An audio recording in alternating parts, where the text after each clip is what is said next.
start our oil change service from in front of the car. We raise the hood using the instructions that we've heard already, and we locate two things. The first of which is the oil filler cap, which is right here. It says engine oil on it. Specifies SAE 5W20 directly on the cap. I'm going to remove the cap because it's like having your finger on the end of a straw. If you don't remove the cap, the oil will not flow out of the engine. And our first step in this process is to remove the oil that's already there. I'm going to take this cap and I'm going to place it somewhere secure where I'm not going to lose it. I don't want to place it inside the engine bay because I'm going to raise this up on the hoist now and it could fall in, and it might not fall all the way through. It'll get caught on something on the way down. It'll be very difficult to remove it after. So I'm going to put that aside. And now I'm ready to undo the top of the filter housing. Now, for visibility's sake, I'm going to remove, not really remove, but I'm going to take the top of the air filter cover and I'm just going to move it aside so that we can get a better look at the top of the oil filter housing, which is here. It's got a hex head on it. In the case of this one, it's 24 millimeters. I know that already. I've got the appropriate tool handy. I'm ready to loosen it off. So I place the socket over top. Being very careful. It's made of plastic. I don't want to strip the threads because then I'll have to buy a whole new filter cap. And then I turn it counterclockwise. It's going to loosen pretty quickly. Once I've got it loosened a couple of turns with the wrench, I should be able to withdraw it with my hands by spinning it, again, counterclockwise. This one's a little stickier than I thought.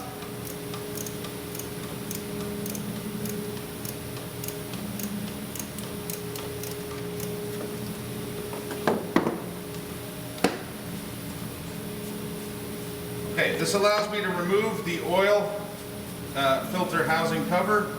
Like I said, it threads right off, and it's going to come out in the existing dirty filter, and you can see that this one is all black and gross. Don't be worried by that. It gets black and gross really quickly. I can take it, withdraw it, and then I'm ready to change it. The filter's job is to trap all kinds of dirt and debris that are circulating through the lubrication system of your engine, and when they get full, rather than stop working altogether and not allow oil to pass through, which would be a dangerous situation for the engine, they simply bypass, which means they don't do any good anymore. So in order to keep your oil fresher and cleaner longer, make sure that at every oil change, you change the filter.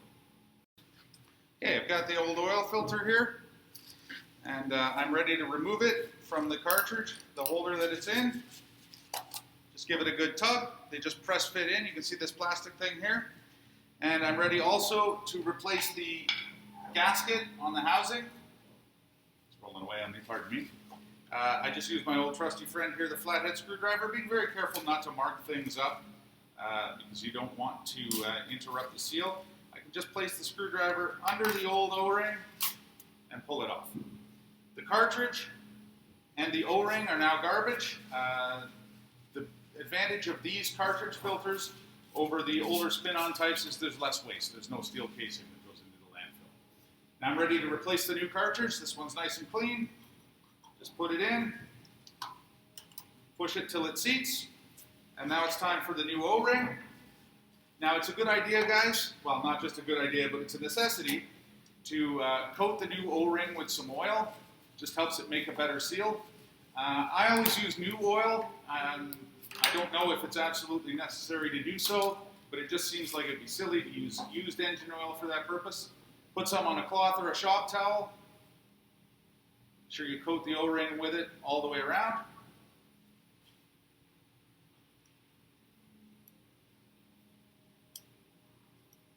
And then being careful not to mush up the veins on the filter. Just roll the O-ring over top. And you'll see it comes to its position right where the other one was. So now I'm ready to reinstall the filter cartridge. Installation, simply the reverse of removal.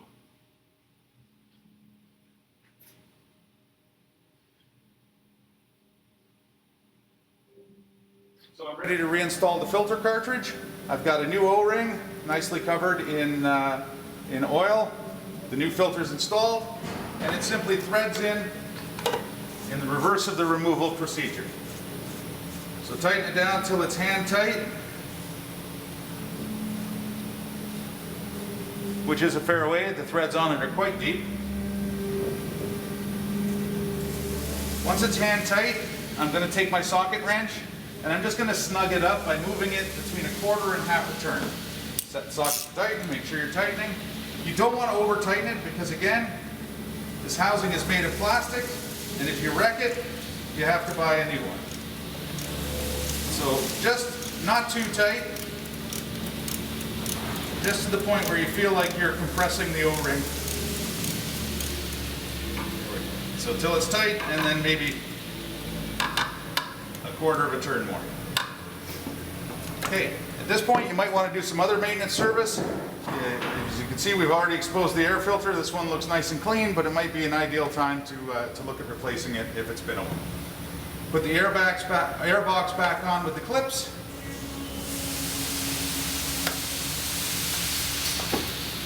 Three of them on this vehicle. It's quite easy to get at. There's lots of these Chrysler minivans in the world. If you do any service for any length of time at all, you're going to see a bunch of them. Okay, now I'm going to leave the hood up. I'm going to put the vehicle in the air and we're going to complete the oil change service from underneath.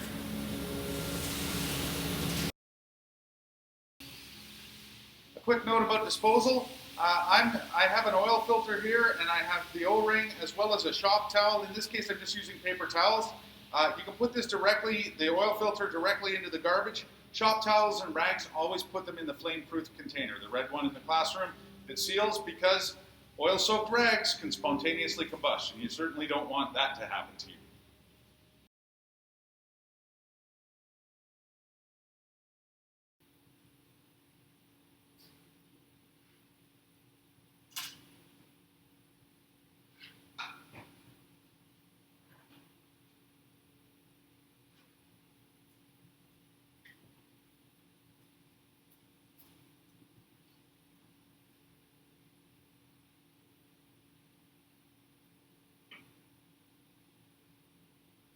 Okay, now we're underneath the car and we're ready to go. Now we're underneath the car, ready to move the oil plug from the bottom of the oil pan. It's right here. It's got a 1/2-inch hex head on it. Be really careful. Make sure that the hex, the socket you use is the correct size. In this case, it's 1/2 inch or 13 millimeters. And just pulling the wrench as always.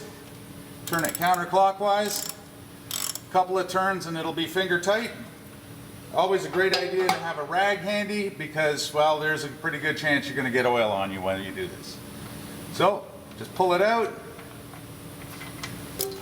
and let it drain into the oil drain unit. Watch it. As the oil continues to drain, it will come less far out of the oil pan and you don't want to spill it on the ground.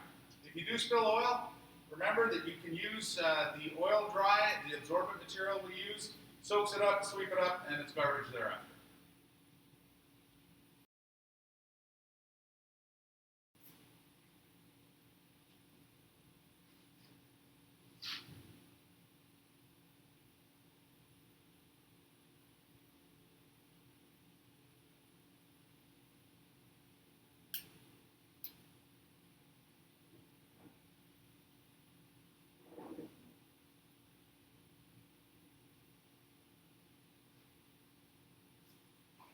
Okay guys, now once the oil has more or less stopped dripping from the pan, you're ready for reinstallation.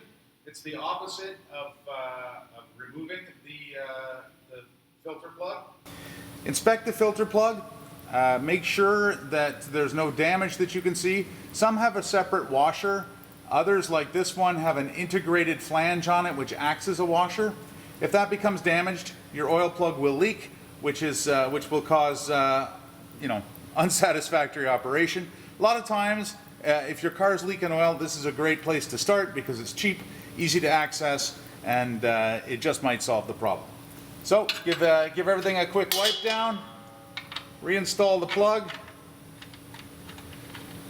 just like when you took it off, thread it in finger tight, and then you're going to use the correct size wrench on a ratchet or a box end wrench. The snugger the grip, the better. The one thing you don't want to do is use pliers. Good morning, Westell. I am going to read our Indigenous pledge, and then I'm going to attempt to do O Canada today. So bear with me, and this will be the first time as we slowly get. Okay, and just snug it up. I'll stop the video there. Our West Elk community acknowledges our presence on ancestral lands. Okay, a note about tightening the bolt. Make sure you don't over tighten it, but it does need to be snug enough to make solid connection and ensure that oil doesn't leak out. So once you've got the bolt tightened up, make sure that there is nothing under the car. You see I've removed the oil drain unit. I'm going to lower the car and we'll go up top and we're ready to refill. Okay, we're back up top now. It's time to refill. Remember the oil drain, or not the oil drain cap, the oil filler cap. I told you not to lose that. I didn't lose it. Put it aside. You need just one tool for filling. You need a funnel, and this just keeps you from spilling oil all over the place and making a mess inside your engine compartment, which will burn off and it'll smell, and you'll have an environmental hazard when you spill the oil on the ground. So place the funnel in the filler spout. Make sure that the foil around the cap, if you've got it on the oil that you purchased, is completely removed. It'll impede the flow of oil. A trick I learned when I was much older than you are, you will get less splashing and glugging if you pour from the side of the container, not from the front of the container. So make sure it's over the funnel and just slowly pour the oil into the filler cap or into the filler neck. You'll do this until you're about a liter short of the capacity of the engine. Then you'll get the instructor to very quickly start the engine, let it run for a moment or two, and then you'll add the remainder of the oil. What that does is it makes sure that any part of the engine that has had the oil drained from it, including the filter housing, is empty. And that actually can be quite a bit of oil. So if I were to take a reading now, I'd probably see that it were full, and then I would start it, and I will see that it's a liter or more down. So I'm very quickly going to start the engine.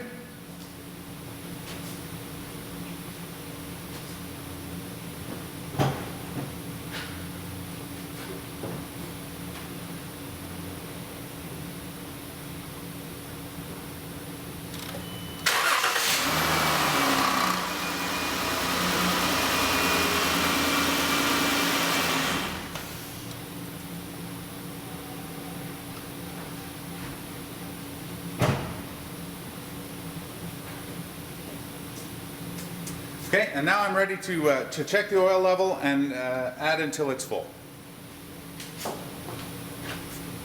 So dipstick here.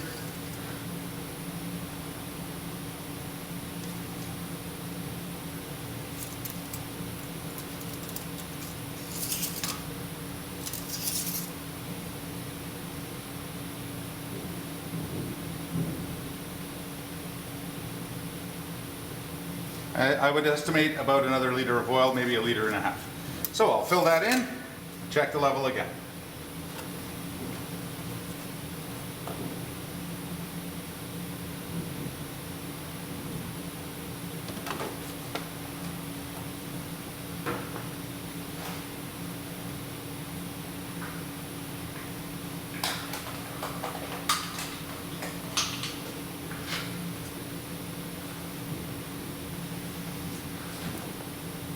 Again, it's best to sneak up on it, check more often as you're filling to make sure that you don't overfill, because the crankcase overfill can be a bad situation for your engine to be in.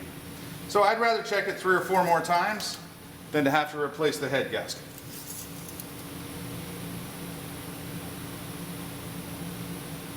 Getting closer.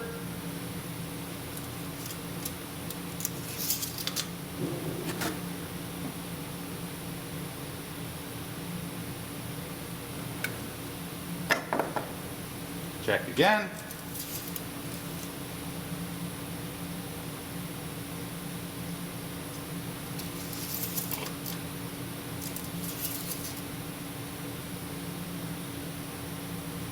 Just below. One more time.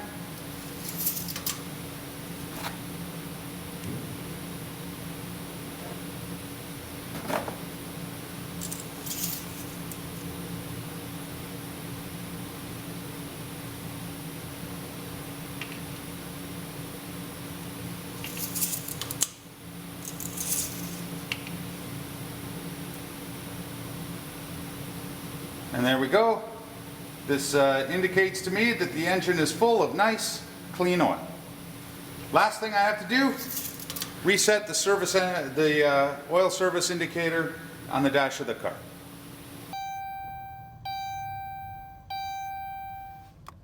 Okay, our last step here is going to be getting rid of the annoying change the oil indicator that comes on the dash.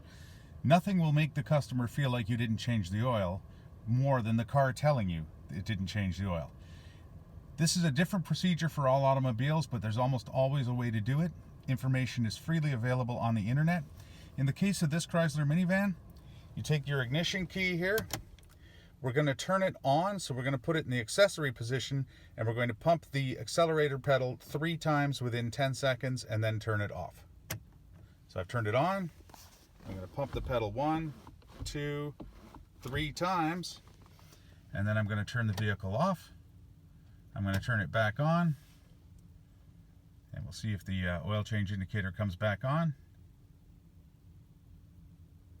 It does not. Okay, there you have it, folks. We have successfully changed the oil in this minivan.